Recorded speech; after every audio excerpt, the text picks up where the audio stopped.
I am Dr. Anju Kumari, Assistant Professor, Jamshedpur Women's College, Jamshedpur, Department of Psychology, Social Psychology. My topic is संस्कृति की विशेषताएं, यानी कि culture of characteristic of culture. Good morning students, मैं आप सबों के बीच संस्कृति की विशेषताएं टॉपिक को लेके आई हूँ, अर्थात करेक्टरिस्टिक ऑफ कल्चर को लेके आई हूँ। इससे पहले मैं अभौतिक संस्कृति के बारे में बताई थी कि प्रोफेसर स्ट्रेट जी ने क्या क्या बताया अभौतिक संस्कृति के बारे में, और उन्होंने ही अभौतिक संस्कृति के बारे में किन किन करेक्टरिस्टिक बिंदुओं पर फोकस किया है, उनके बारे में हम आज जानेंगे। बच्चे, अभौतिक संस्कृति के बारे में तो आप जानते हैं कि उसका मापतौल कठिन होता है, उसका रंग, आकार, प्रकार आदि के अंतर्गत आते हैं, जिसकी वजह से हमें उसको मापतौल करना, उसका आकार, प्रकार, रंग आदि जानना थोड़ी सी डिफिकल्टी होती है। जानिए कि अभौतिक संस्कृति विशेषताएं क्या हैं। नंबर 1 है, अभौतिक संस्कृति अमूर्त होती है, यानी कि वह साक्षात नहीं होती है, क्योंकि उसका आकार, प्रकार, रंग, रूप को इमेजिनेशन किया जाता है। जिस चीज़ के बारे में हम रंग, रूप और आकार, प्रकार का मूल्यांकन नहीं कर पाते हैं, उसको अच्छी तरह से साक्षात नहीं देख पाते हैं, वो अमूर्त कहलाते हैं। नेक्स्ट पॉइंट है, इसकी माप करना कठिन हो सकती है।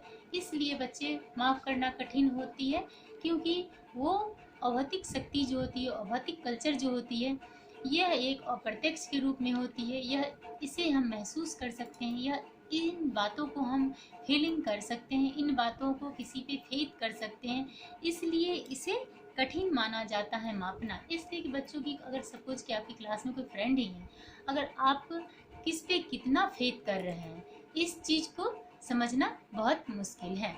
नेक्स्ट पॉइंट है बच्चों, अभौतिक संस्कृति जटिल होती है। कहने का सेंस ये कि कॉम्प्लेक्शन इसलिए होती है, जटिल इसलिए होती है कि अभौतिक संस्कृति बस वही चीज़ है कि जिस चीज़ को हम महसूस करेंगे, जिस चीज़ को हम फेथ करेंगे, जिस चीज़ साक्षात नहीं है, वह जटिल होती है।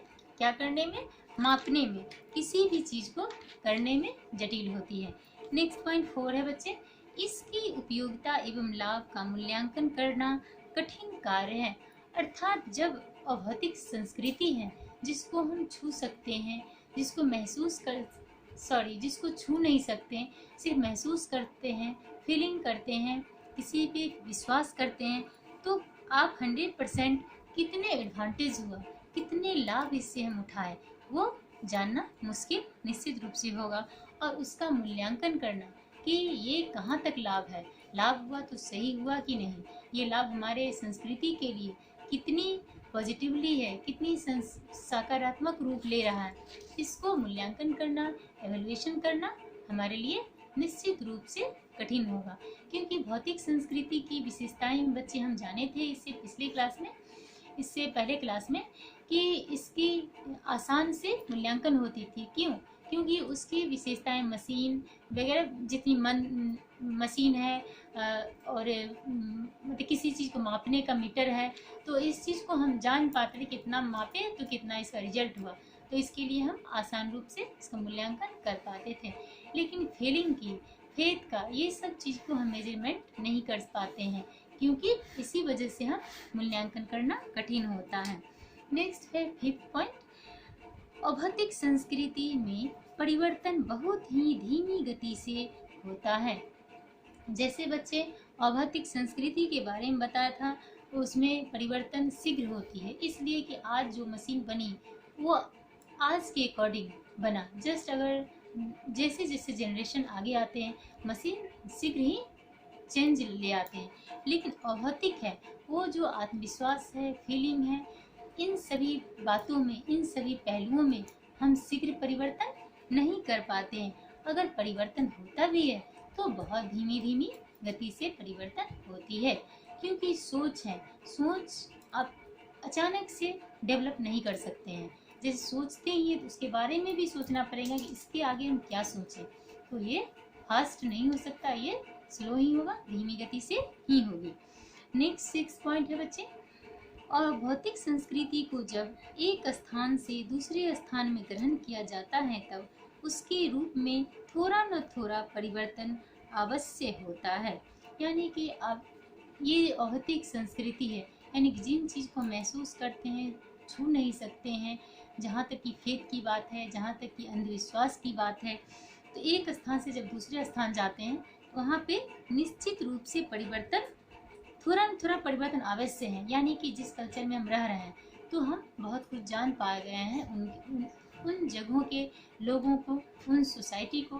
तो अगर चेंज होता है, अगर परिवर्तन जगह की होती है तो हमारे संस्कृति का भी अवश्य परिवर्तन होगी, क्योंकि अब चेंज परिवर्तन के लोग, चेंज संस्कृति के लोग में भी सारी सोसाइटी, सभी थिंकिंग, सभी चेंज होंगी।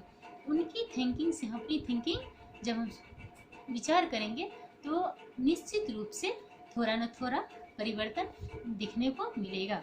नेक्स्ट लास्ट पॉइंट है बच्चे 7। अभौतिक संस्कृति मनुष्य के आध्यात्मिक एवं आंतरिक जीवन से संबंधित होती है। यानी कि अभौतिक संस्कृति जो है इसमें पूजा पाठ के बारे में, कर्म कांड के बारे में, अनुष्ठान के बारे में बहुत सारी बातों के समावेश हुआ है, जैसा कि प्रोफेसर स्टेट जी ने बताया। जैसे कि उसके अंतर्गत हम लोग जाने कि कर्म कांड यानी किसी भी शब्दों को किसी विशेष स्थान पर, किसी बातों को संपूर्ण हम किसी खास विधि से उसको संपूर्ण करते हैं। तो इसी तरह से बताया गया। इसके अंतर्गत इसकी विशेषताएं ये है, इससे आध्यात्मिक शक्ति यानी कि आध्यात्मिक एवं आंतरिक जीवन से, यानी कि जहाँ पे आप ज़्यादा पूजा पाठ करते हैं तो उसको बोला गया इंटरनल लाइफ, यानी कि आंतरिक जीवन की बातों ज़्यादा होती है, कर्म कांड होती है, अनुष्ठान होती है, यानी किसी खास चीज़ों को पाने के लिए या किसी खास चीज़ों को होने के लिए। जहाँ देखिए कहीं कहीं कल्चर में, कहीं के कल्चर में, सोसाइटी में ज़्यादा पूजा पाठ होते होंगे, कहेंगे हाँ ज़्यादा पूजा पाठ करने से, अनुष्ठान होने से हमारे वातावरण शांत होते हैं, हमारे वातावरण स्वच्छ रहते हैं। तो होते तो हैं ही, लेकिन अभौतिक संस्कृति के अंतर्गत कुछ विशेष बताया गया है आध्यात्मिक के बारे में, यानी कि पूजा पाठ की सारी बातों को। ओके बच्चे, हम आज कल्चर का टाइप्स जो हुआ आज कंप्लीट हो गया। कल्चर क्या है, व्हाट इज कल्चर, यानी कि टाइप्स ऑफ कल्चर, भौतिक संस्कृति, अभौतिक संस्कृति, भौतिक संस्कृति की विशेषताएं एवं अभौतिक संस्कृति की विशेषताएं। ओके बच्चे, क्लास ये टॉपिक कंप्लीट हुई, पूरी हुई। अब हम आते हैं आगे एग्जामिनेशन के पर्पज से कि कल्चर चैप्टर से आपको किस तरीके से सवाल आएंगे। अगर सवाल आते हैं शॉर्ट टर्म यानी कि लघु उत्तरीय प्रश्न आएंगे, इसके अंतर्गत आएंगे संस्कृति क्या है इसके बारे में बताएं। तो आप संस्कृति क्या है इसके बारे में बताएंगे, 2-3 डेफिनेशन देंगे और आप लिख सकते हैं कि संस्कृति 2 प्रकार के होते हैं, भौतिक एवं अभौतिक, और पूरी डिटेल्स देने की जरूरत नहीं पड़ेगी। अगर आता है दीर्घ उत्तरीय प्रश्न तो आप इस तरीके से आएंगे, संस्कृति क्या है इसके प्रकारों का वर्णन करें। तो ऐसे भी आ सकते हैं, तो प्रकार का भौतिक और अभौतिक संस्कृति दोनों के बारे में बताएंगे और वो नंबर पे डिपेंड करेंगे कितने मार्क्स का है। तो अगर भौतिक और अभौतिक के बारे में बहुत अच्छी तरीके से दे दिए तो विशेषताएं 1-2 पॉइंट से भी चल सकता है। अगर भौतिक संस्कृति और भौतिक संस्कृति को बहुत ज़्यादा डील नहीं कर पाए, अगर थोड़ा थोड़ा लिख पाए, तो उनकी विशेषताएं निश्चित रूप से डालेंगे कि भौतिक संस्कृति की विशेषताएं क्या है, भौतिक संस्कृति की विशेषताएं क्या है, थोड़ा थोड़ा करके लिखेंगे। अगर उसमें क्लियर रहे कि भौतिक संस्कृति क्या है, भौतिक संस्कृति के बारे में लिखें, तो भौतिक संस्कृति को देंगे और भौतिक संस्कृति की सारी विशेषताएं को देंगे।